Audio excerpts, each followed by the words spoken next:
What the hell is CULTIC, and why should you even care? Let me explain. CULTIC is a retro first-person shooter released by 3D Realms in October 2022. If you didn't know, 3D Realms is the publisher who had their hands on all sorts of influential games like Duke Nukem, Shadow Warrior and even Max Payne 1 and 2. So, they are kind of a big deal in the video game industry, holding the current record for the longest development time on a single video game. And boy, did it flop. Anyways, a release from...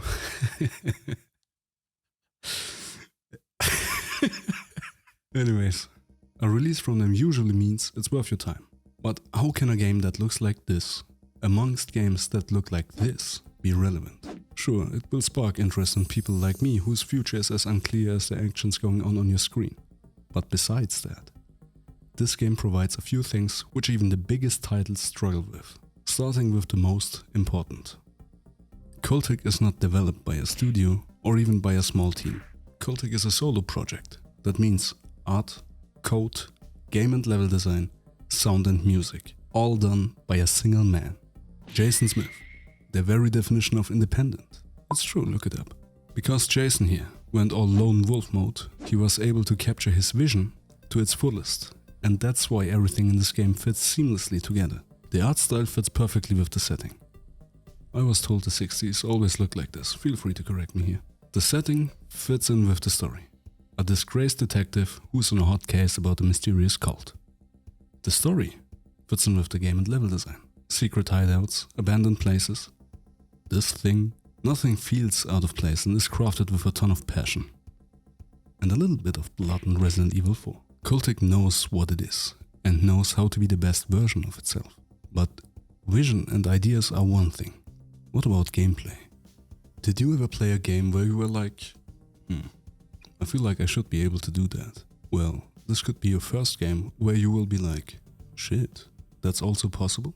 I've never seen a game which grants you this much freedom in game mechanics. If you can think about it, chances are you can do it. Classic TNT. Light the fuse, throw it at the enemy. Well, how about loosening the bundle to use it as a cluster grenade? Too close to throw TNT, throw it without lighting the fuse. Dash back, enjoy. Fuck, slap a Molotov on top of it and watch the world burn. This mindset of freedom permeates the entire game, allowing you to fully enjoy it in the manner it was intended. Do it however the you see fit. Let me show you an example. First level, you wake up in a pit full of bodies, and as you take your first steps, you reach a jail. How many ways to proceed do you spot? The logician would say 1. Take the door to the right with a lantern on top of it and enter the building. The boomer would sweat profusely and would lock his eyes onto the vent above the door. I think it's a primal instinct. The freethinker would wonder, why is there such a big fence to the left? And the beauty of it, this game won't stop you. You can take each path and proceed how you want. CULTIC gives you a direction, but lets you figure out the rest for yourself, unlike other games where you have to follow preset paths. Or sometimes even don't have to think at all, because the game already did it for you. Sure, I am aware that this style of gameplay would not work in every game, but it's a welcome change. CULTIC gives you what you would expect, and always keeps adding a +2 Uno card without breaking the balance or difficulty. It gives you a ton of hit scanners who can put out a lot of damage, but in return gives you locational damage. Headshots will deal way more damage, as it should be, even giving you a visual and auditory cue when you carefully remove their cerebellum with parabellum.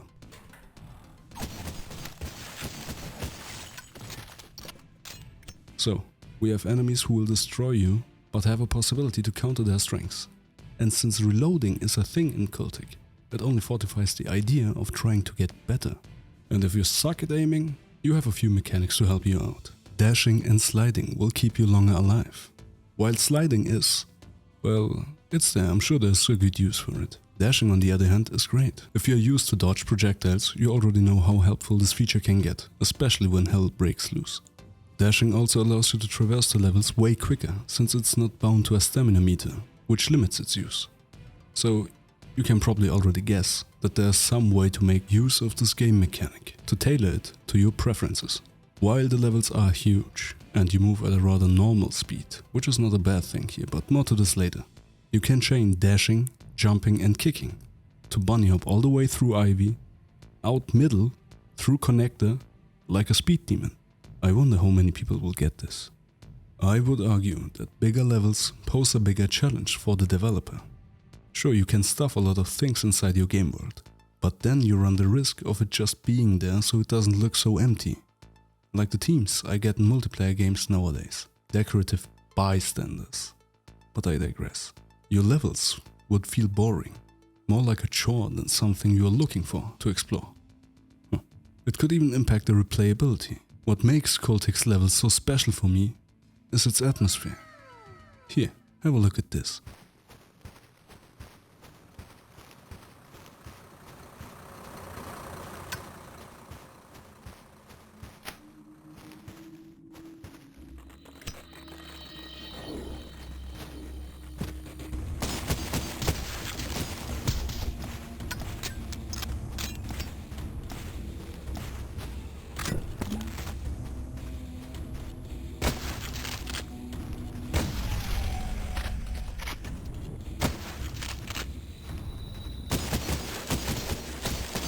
The way they just appear from the fog and behind the trees. The little shock you get when you realize they can close the gap by jumping towards you. The bit slap. Their jaggy movement and the music really helps to set the tone. And all of a sudden, a huge, dark and confusing forest becomes a memorable scene. You don't really think about level design at this point. You're distracted by the actions on your screen, in a good way. As mentioned earlier, since your walking speed is not borderline fast, you have no choice but to let the creepy atmosphere get to you, slowly chilling you to your bones. When moving through darkness. Almost every level features a moment like this, mostly introducing a new enemy on the way. But I really don't want to show it to you. It is executed so well, spoiling more of it wouldn't do Jason's work justice. The level design is really great so far. While you have very big areas you can explore, the way to proceed is mostly very clear. Mostly. The forest you just saw is one of the only moments I can think of where I got lost, but I really can't decide if it's something that needs improvement or if it's done on purpose to stress you out with the zombies. Other than that, I can say that the dev clearly knows how to make a level, which not only is fun to play through, but also interesting enough to make me search for secrets and other stuff that might come in handy, like a new gun or ammo. Speaking of weaponry, CULTIC offers 9 guns, with 4 upgradable stats for each one of them. The stats are the common things you would expect, like more damage, improved accuracy, faster fire rate and sometimes an alternate fire mode like the burst shot for the pistol or a full auto conversion for the FG42. The design and sound of the weapons are a thing of beauty. You have to see it in context. Since all of the guns are picked up from the enemies, they feel very CULTIC. Does that make sense? I think it does make sense. They are old, rusty, loud, like they didn't get maintained properly or were obtained from some sort of aftermarket. Firing the C96 Mauser and hearing the metal parts clash together instead of a nice polished modern pistol adds weight to every shot. It makes it feel more powerful, somewhat desperate, like it's in the early stages of breaking down. The guns are distributed really nicely too, with every one of them having a purpose but without any of them rendering the other gun obsolete. Something I have to get off my chest here. Look at the sprite animation if you only fired one shell from your sawed-off shotgun. The way he catches it mid-ejection is just portrayed so well. And something I will always appreciate is that no gun loses its meaning, no matter how far you got in the story or how many guns you stash in your back pocket. Usually, I like to introduce the enemies one by one, but we got 17 enemies here, without counting the bosses. So let's not do that. I am sure someone called this his last video at 3 AM in bed. You should sleep, you know. We've got 5 flavors of cultists and their skeleton versions. Talk about dedication. Ghosts, who can throw all kinds of stuff at you and inflict what I like to call instant pain. Zombies, well, you already saw them. The Harvester, this thing freaks me out. Mind his bad raps, because this game reminds you that he is carrying a chainsaw. The Brute, sadly looking menacing, is the only thing he is good at. Just circle strafe him. Adepts, cultists with akimbo SMGs and sawed-off shotguns. They definitely know a thing or two about boomer shooters. The Devourer... The Devourer... Fucking hell. I cannot tell what is harder. Killing that thing or pronouncing his name. Snipers. Who probably have the coolest introduction I've seen so far. And the armor. They will piss you off, I promise. Speaking of armor, health and armor pickups are pretty straightforward. You've got your standard health refills via small bottles, which give you a small health boost. A med kit, which offers a bit more. And a so-called field kit, which is basically health to go. Now, how can you improve on such a simple yet vital element? You could plaster the level with health kits or make enemies drop it more often, which would kinda break the balance since it would be too easy. Why should you even try in a fight then, right? Or you could make your game artificially harder by just offering the player less pickups. But then your game could become too frustrating to play. Every gunfight would be an annoyance. All of a sudden your first-person shooter would be a first-person looter. You couldn't afford to lose self in a fight, so you would avoid the enemy. Well, CULTIC solves this problem very elegantly, by making it possible to take any health pickups after reaching max health with you. Your little field kit is refillable. If you are at full health, you take half of the pickups worth simply with you. Kinda genius. Armor works a bit differently too.